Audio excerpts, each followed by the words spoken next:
tenemos que empezar la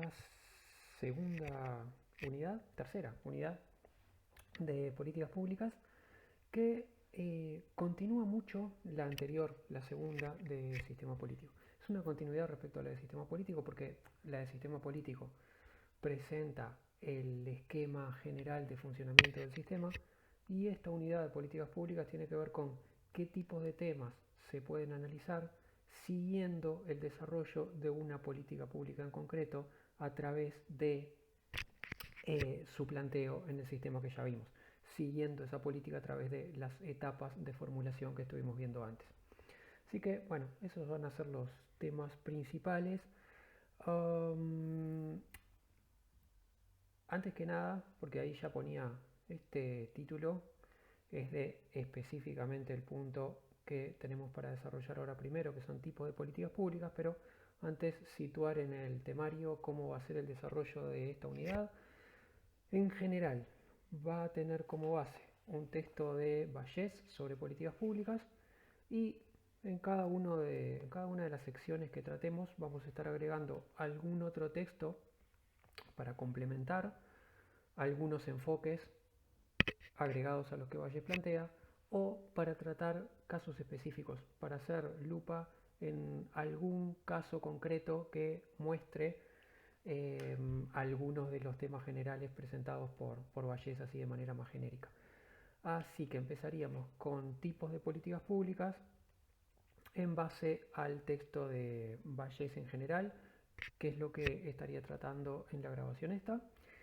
Y después se agregaría un complemento con un texto de CNIL, que es concretamente sobre políticas de regulación en materia de ambiente.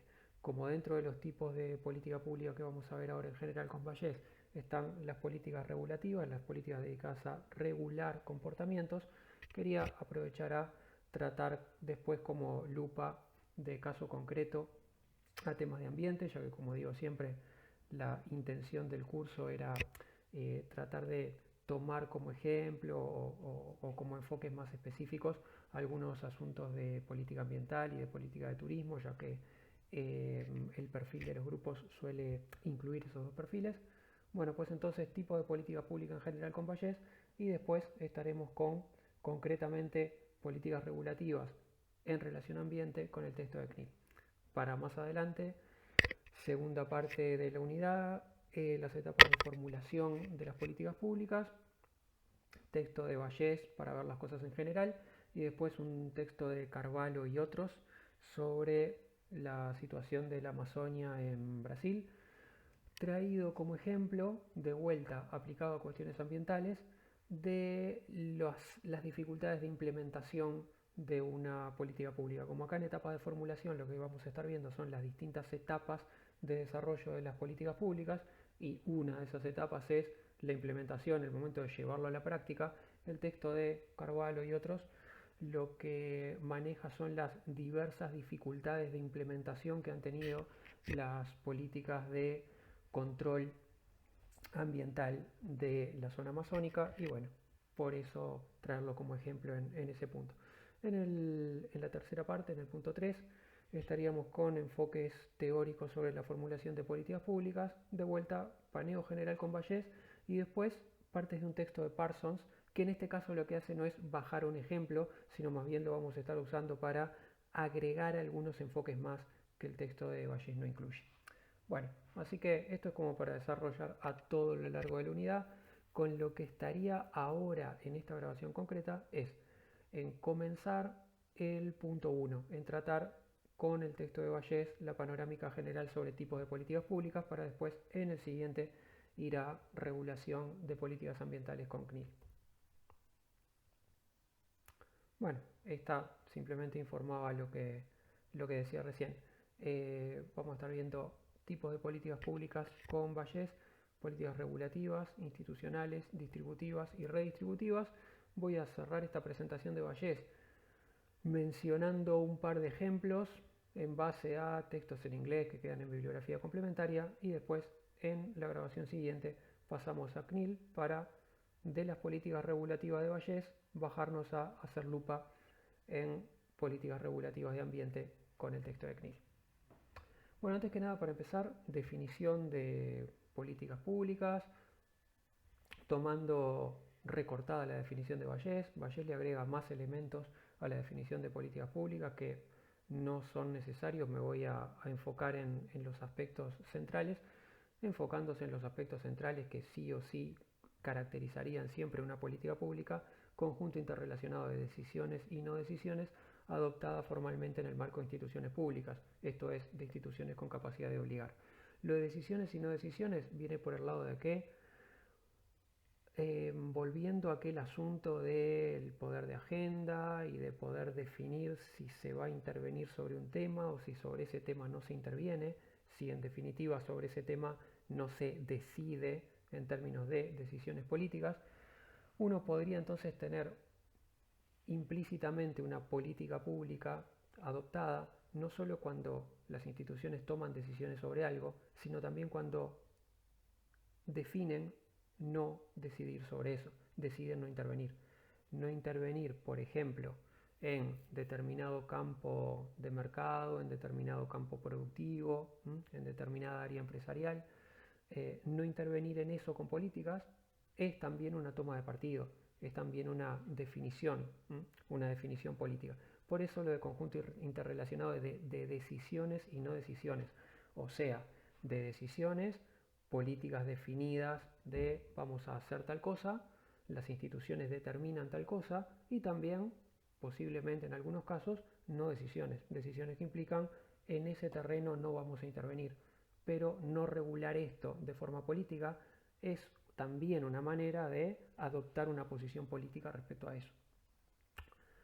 Adoptadas en el marco de instituciones públicas, esto porque siempre con la definición aquella más acotada de política, entendiendo política como la esfera que tiene que ver con las decisiones colectivas que hacen a toda la sociedad y que pueden ser impuestas incluso mediante la fuerza legítima, etc.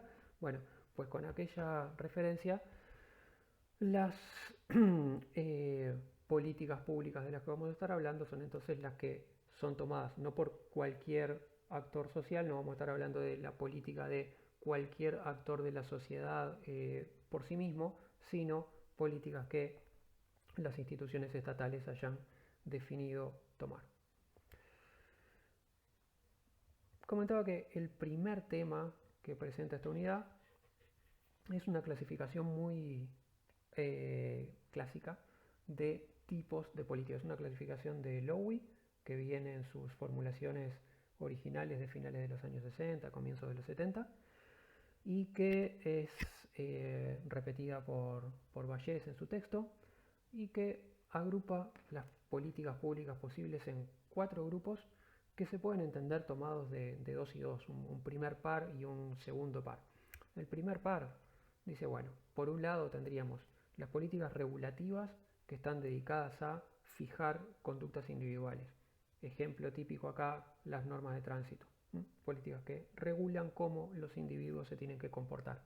A su vez, muy emparentadas con estas, tendríamos políticas públicas institucionales cuando se trata de la fijación de reglas de funcionamiento de las organizaciones públicas, ¿tá? Así como las normas de tránsito te fijan comportamientos individuales, las políticas institucionales serían aquellas regulaciones de conductas que tienen que ver con cómo las instituciones públicas tienen que funcionar.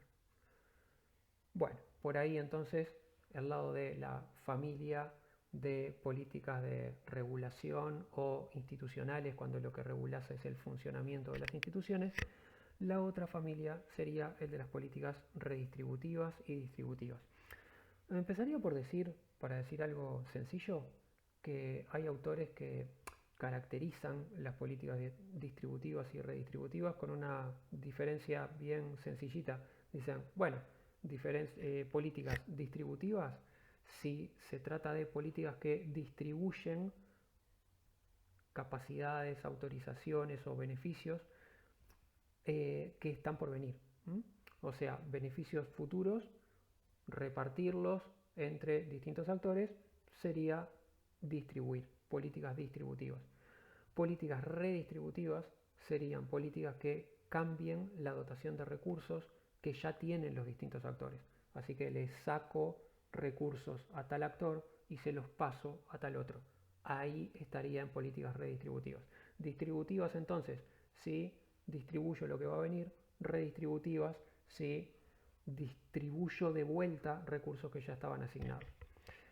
Eso es bien sencillo de captar y pasaba por esa definición para avisar que hay formas más sencillas de encararlo. Vallès va en realidad por un camino más complejo, pero también interesante en cuanto a cómo presentar estos dos tipos, y los presenta de la manera siguiente, de la manera que está en realidad desarrollado en la imagen. En el planteo de Vallès, las políticas redistributivas serían las que dan facultades o beneficios a un actor o grupos de actores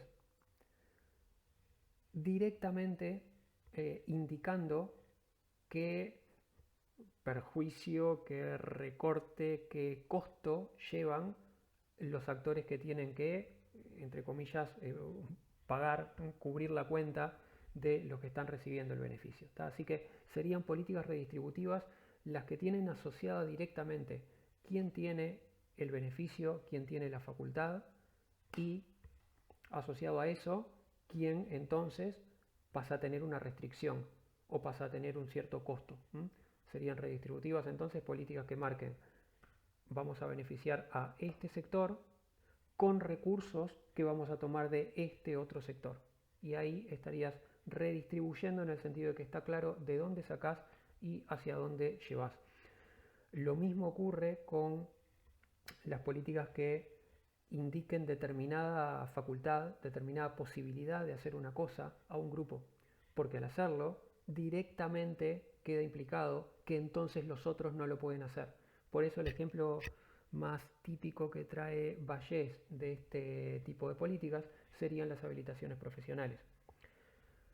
Regular que solamente los médicos pueden ejercer la medicina llevaría a entonces el resto de la población no puede ejercer la medicina. Habilitar a un grupo implica prohibir la misma actividad en los demás. En ese sentido habría también una redistribución de capacidades y de funciones. Relación directa, quién puede y por tanto quién no puede. En cambio, en este tipo de descripción, las políticas distributivas serían las que generan un beneficio visible en un actor en base a costos no visibles en otros. O sea, la diferencia entre las políticas redistributivas y las distributivas con este tipo de concepción sería que las políticas redistributivas hacen un lazo directo entre a quién beneficio y quién paga, quién tiene una capacidad asignada y entonces a quienes se les quita esa capacidad. En cambio, las políticas distributivas tendrían un nexo mucho más borroso entre los costos y los beneficios. Las políticas distributivas serían aquellas que asignan una capacidad o beneficio, pero no determinan el costo de esa acción. Concretamente entonces, de repente generas un beneficio para un cierto grupo, como está planteado por ahí en términos de subsidios.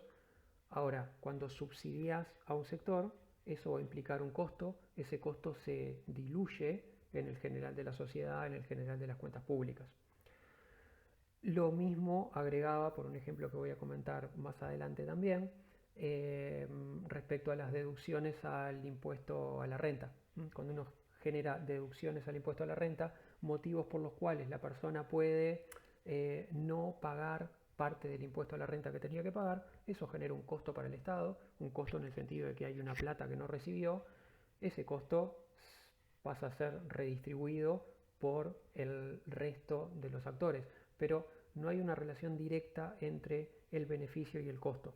Muchas veces es muy poco visible concretamente quién termina corriendo con el costo y cómo y a través de qué mecanismos, de qué manera se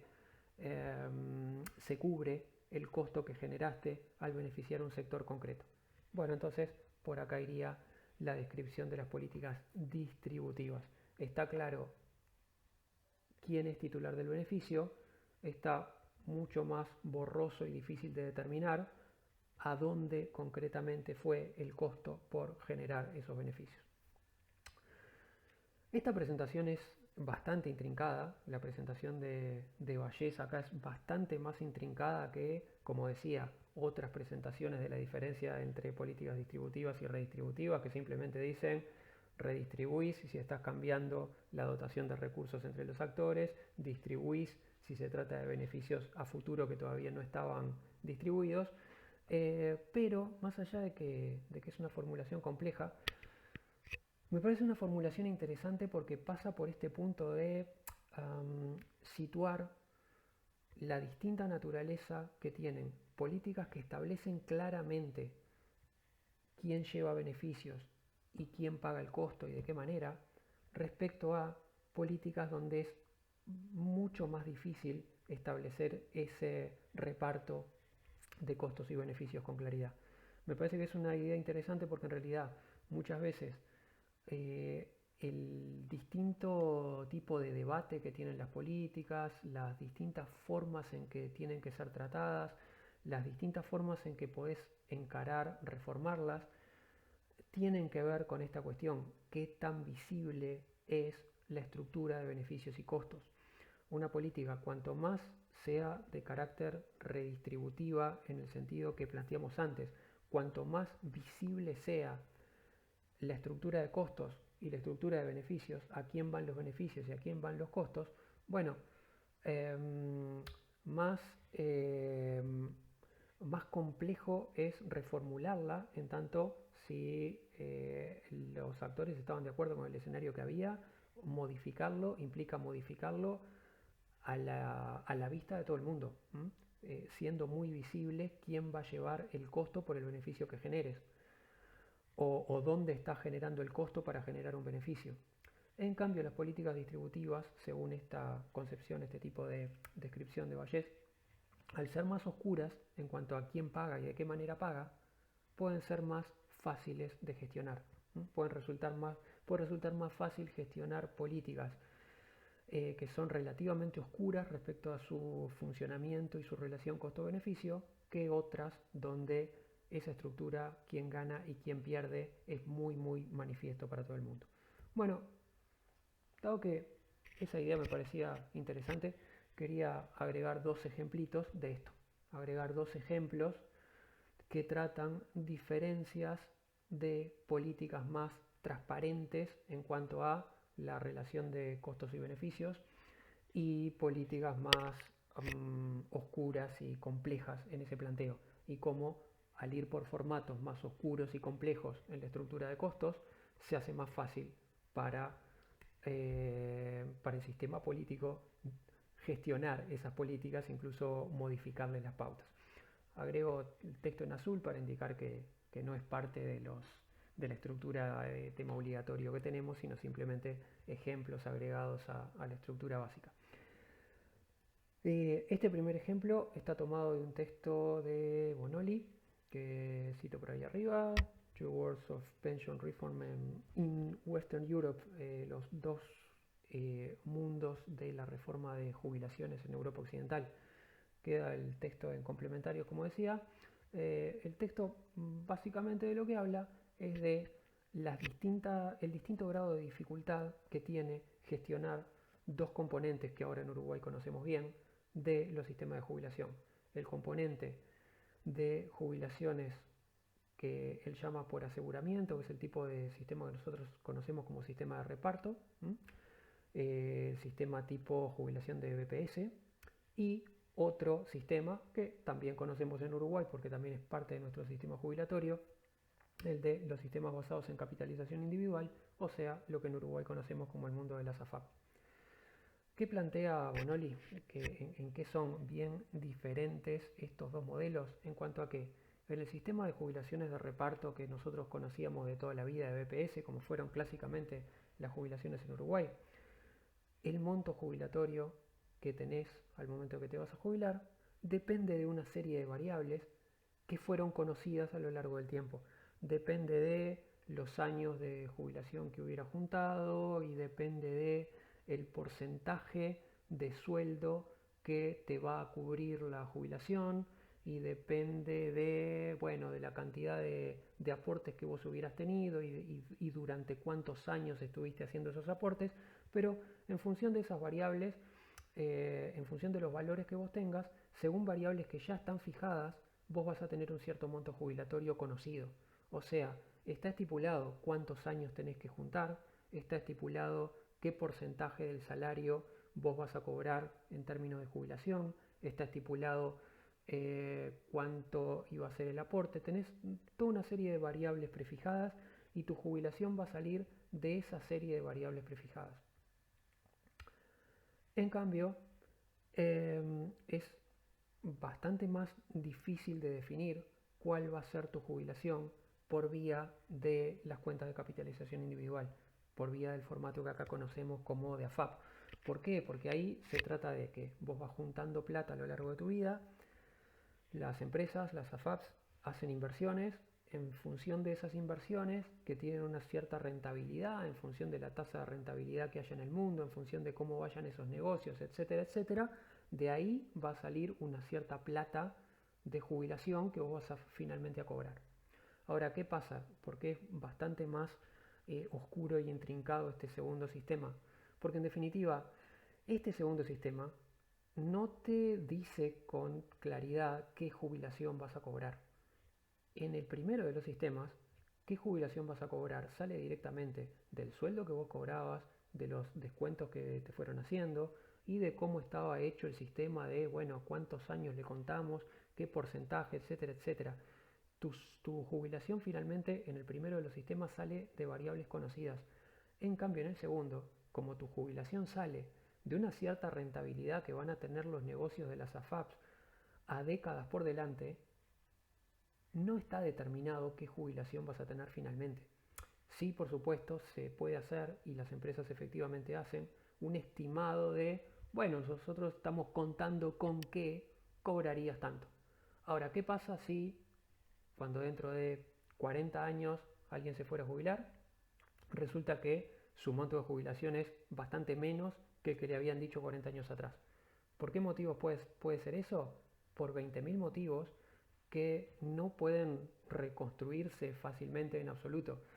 Siempre te pueden decir, ay, bueno, está, la rentabilidad de los negocios mundiales durante esos años fueron menos de lo que nosotros nos imaginamos, qué sé yo. Ah, bueno, ¿te acordás la crisis del coronavirus del año 2020? Ahí la economía se había venido abajo, hubo mucha menos dinámica de mercado, todas las inversiones dieron mucha menos plata.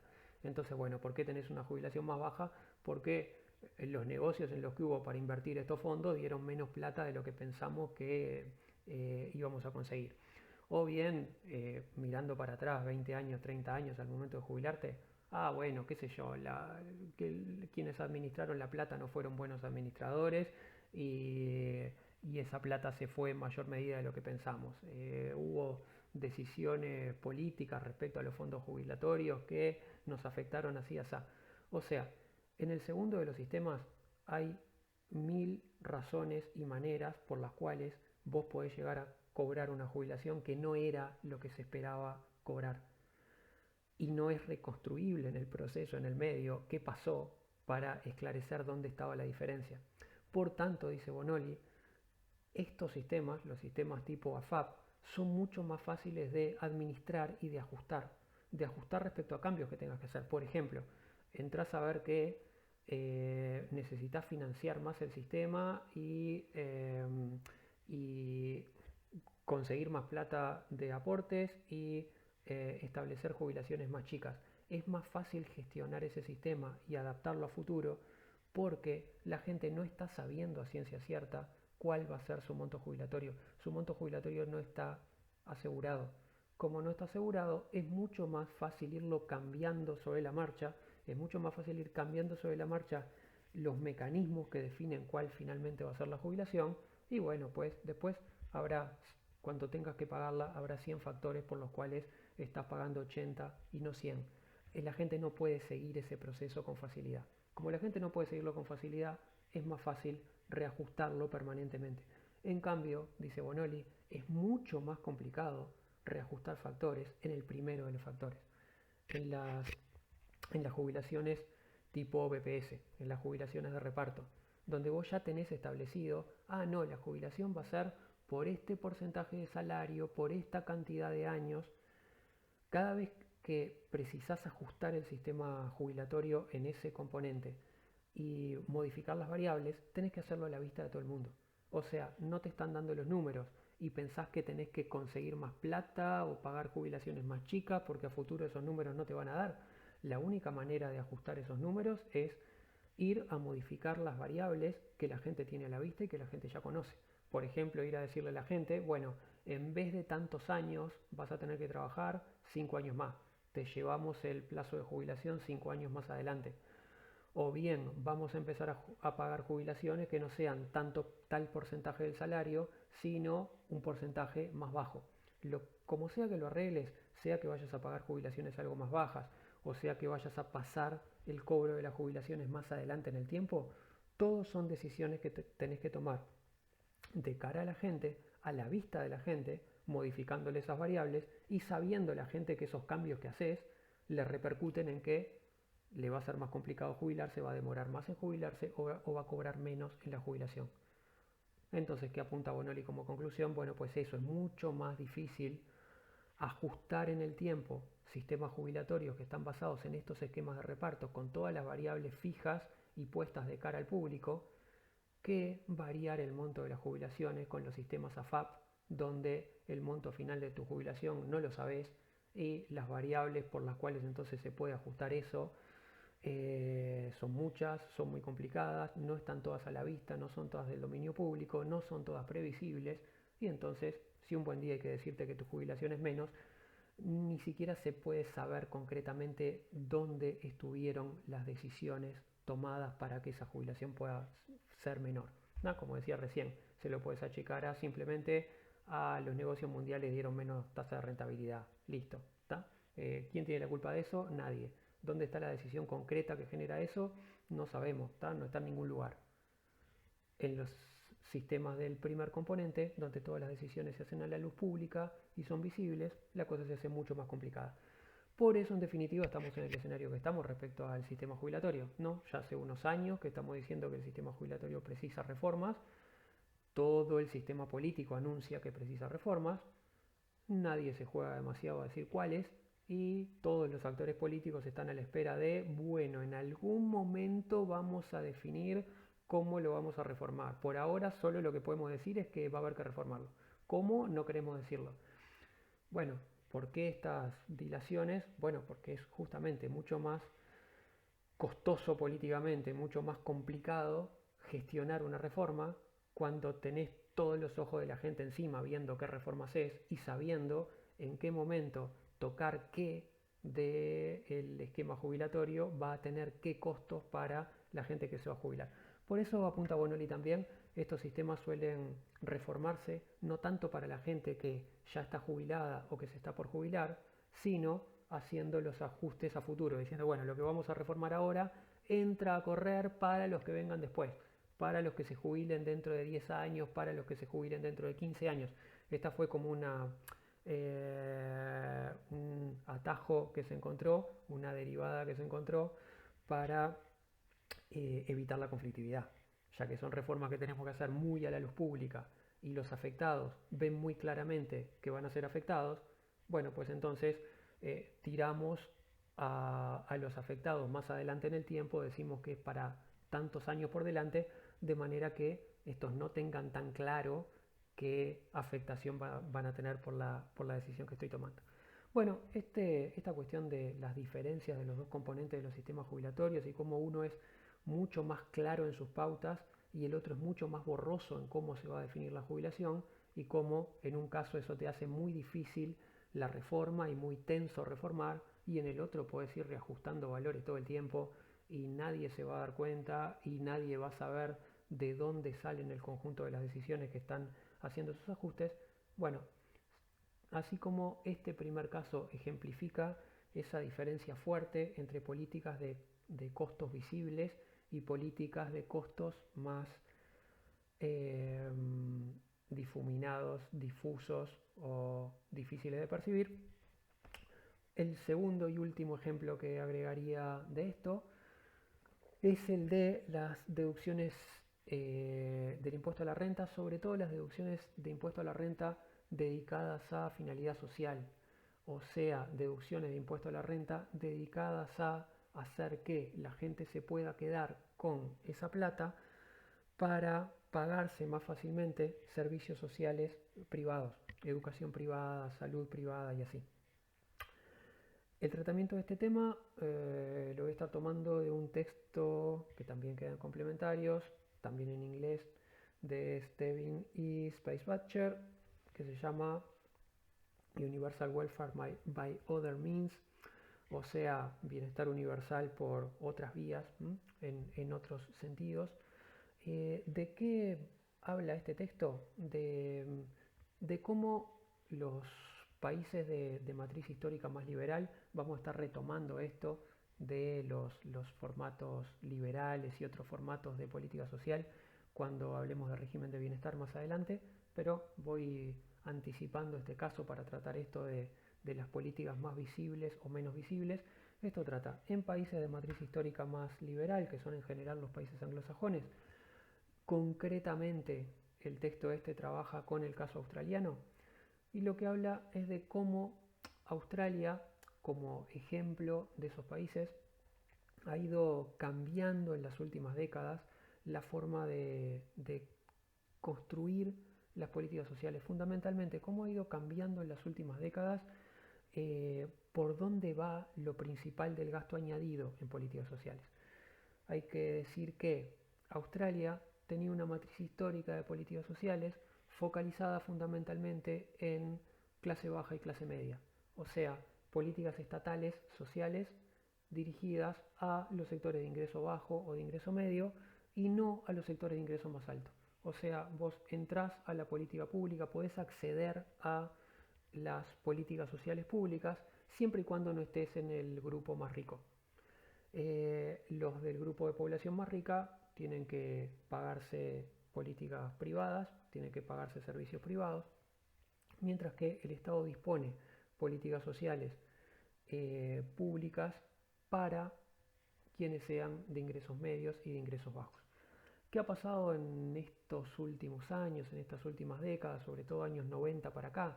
Comenta el texto, en un clima cada vez más fuertemente liberalizado en términos de preocupación por el nivel del gasto público y preocupación por contener el aumento del gasto público.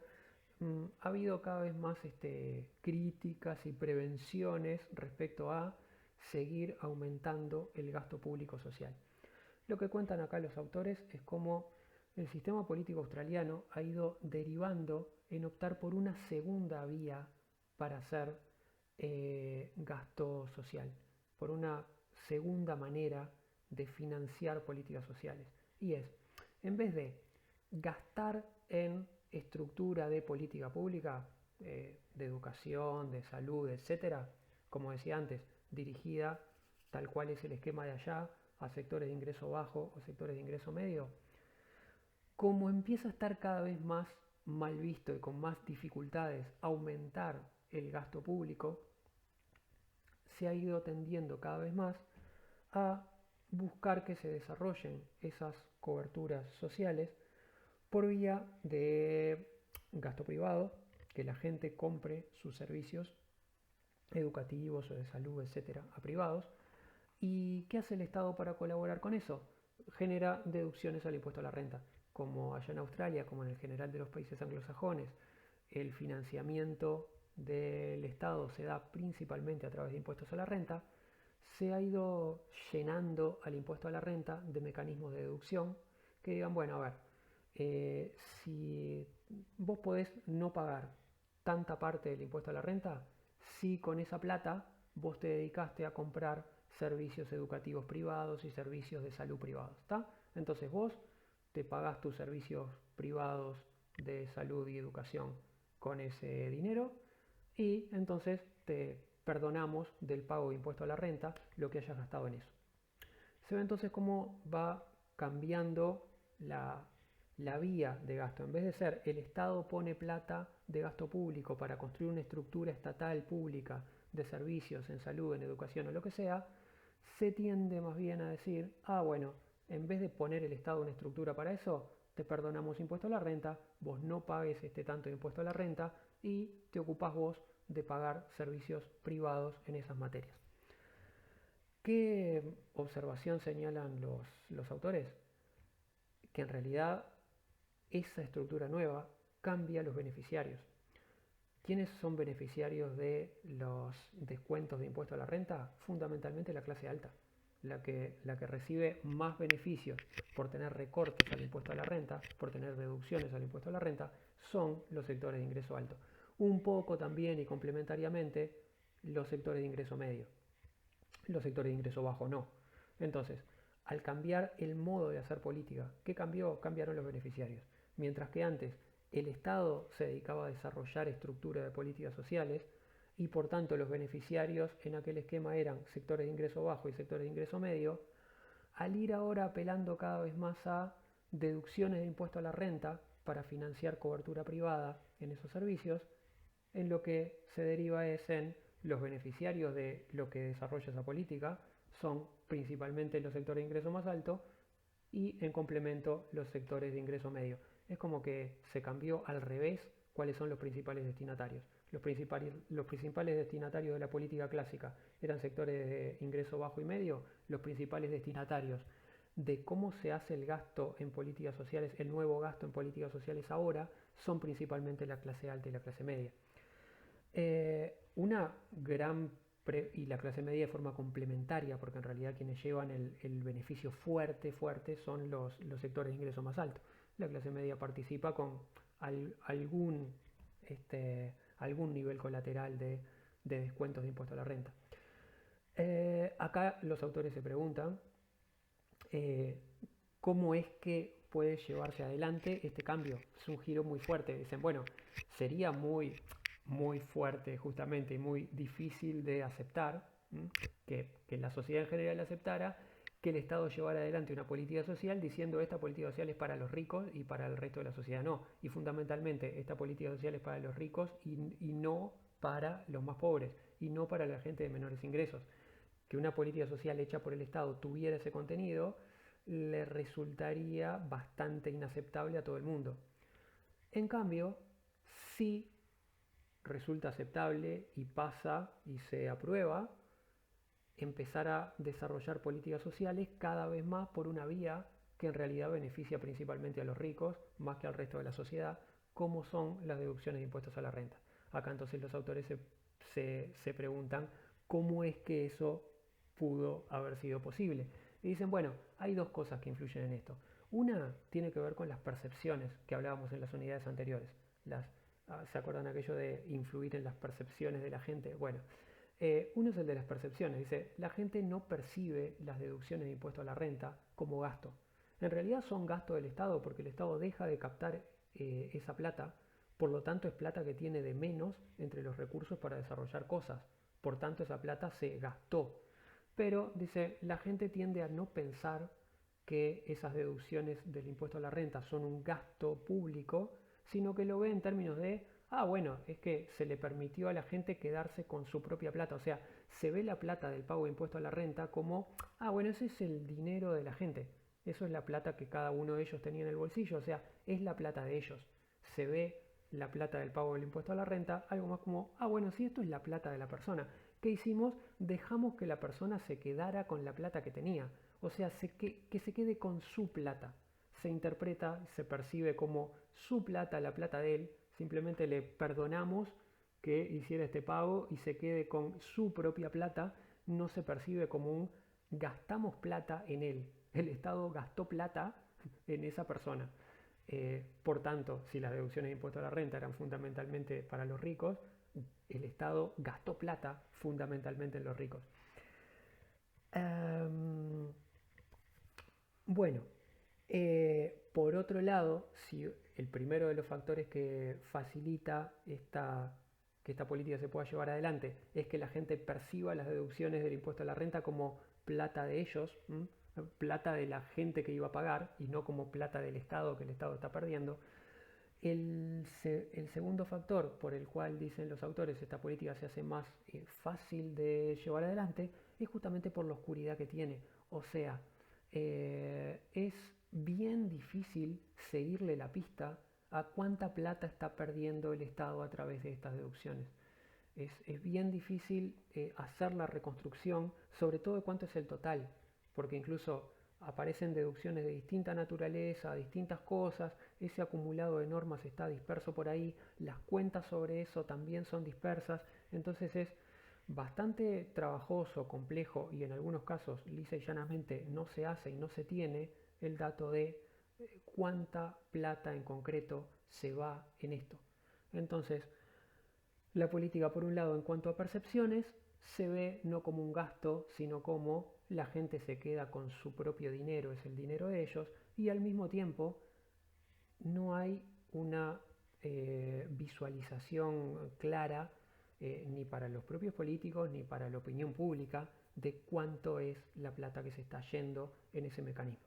Entonces, mientras que el gasto del Estado construyendo políticas de salud, construyendo políticas educativas, se ve más directamente y por ahí pueden aparecer más cuestionamientos a cuánto el Estado está gastando en esto.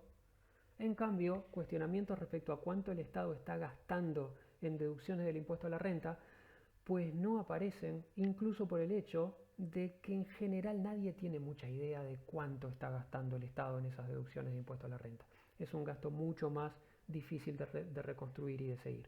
Así que bueno, quería traer a colación este segundo ejemplo de cómo se hace bien distinto gestionar una política con un gasto muy visible y conocido, como es el del gasto público directo del Estado, y en cambio resulta tener otras facilidades, el operar por vía de un tipo de gasto que la gente no ve, no conoce, que los propios políticos no conocen bien en cuanto a cuáles son sus resultados y sus números finales. Este último tema ha sido incluso significativo en Uruguay porque acá en Uruguay en los años anteriores, como parte de toda la discusión sobre si está mejor o peor que el Estado gaste plata en transferencias monetarias a los sectores con menores recursos, justamente dado que esta discusión estaba en buena medida instalada en la sociedad, algunas investigaciones han ido a tratar de poner de manifiesto la otra cara de la moneda, decir, bueno, acuérdense que el Estado no solo gasta en transferencias para los sectores de menores recursos, en transferencias monetarias para los sectores de menores recursos, también gasta en términos de deducciones de impuesto a la renta que ofrece a quienes pagan impuesto a la renta, por tanto, a los sectores más ricos y en algo a los sectores de ingreso medio de la sociedad. O sea, no es gasto solamente lo que estás gastando en transferencias monetarias hacia un cierto lado de la sociedad. Acordate que lo que estás gastando en deducciones del impuesto a la renta en la otra punta de la sociedad también, también es gasto público y también lo estamos, a pesar de que se perciba como la plata de ellos, es plata que todo el conjunto de la sociedad está gastando en que se la quede quien iba a pagar ese impuesto a la renta. Entonces, bueno, en Uruguay la discusión pasó por el lado de decir, bueno, no miren no vean solamente un gasto, el más visible. Vamos a visualizar como parte de ese conjunto de gasto también la otra parte. Tengamos en cuenta que no solamente damos plata para los sectores de menores recursos, también damos plata para los sectores más ricos y para los sectores de ingreso medio, a través de las deducciones de impuesto a la renta, que también son dar plata, aunque no se vea de esa manera y aunque sea menos percibido. Bueno, en Uruguay entonces el asunto fue parte del debate, trayendo a colación esa otra parte del tema para que se viera junto con la parte anterior, con la de las transferencias monetarias conocidas.